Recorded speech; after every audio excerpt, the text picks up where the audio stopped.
Hello guys, എല്ലാവർക്കും Cyril വ്ളോഗിലേക്ക് സ്വാഗതം. ഞാൻ ഇന്നിവിടെ കാണിച്ചു തരാനായിട്ട് പോകുന്നത് നമ്മുടെ വിൻഡോസിൽ അല്ലെങ്കിൽ ലാപ്ടോപ്പിൽ എങ്ങനെ ഒരു ഫോൾഡർ നിർമ്മിക്കാം എന്നുള്ളതാണ്. എല്ലാവർക്കും എൻ്റെ വക സ്വാഗതം.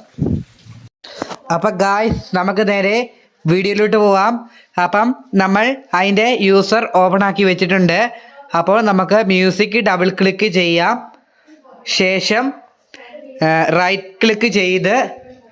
റൈറ്റ് ക്ലിക്കിൽ ന്യൂ ഫോൾഡർ എന്നുള്ളത് സെലക്ട് ചെയ്യുക. ശേഷം ബാക്ക് സ്പേസ് അടിച്ച് ഇഷ്ടമുള്ള ഒരു പേര് നൽകുക. ഞാനിവിടെ ബാഗ് എന്നാണ് നൽകുന്നത്. ശേഷം എൻ്റർ ബട്ടൺ ക്ലിക്ക് ചെയ്യുക. ഇതോടെ അവസാനിച്ചു. അപ്പോൾ ഇഷ്ടപ്പെട്ട എല്ലാവരും ലൈക്ക് ചെയ്യുക, കമൻറ്റ് ചെയ്യുക, ഫ്രണ്ട്സിലോട്ട് ഷെയർ ചെയ്യുക. ഇതേപോലെ ഇൻഫോർമേറ്റീവായ വീഡിയോസിന് ചാനൽ സബ്സ്ക്രൈബ് ചെയ്യുക.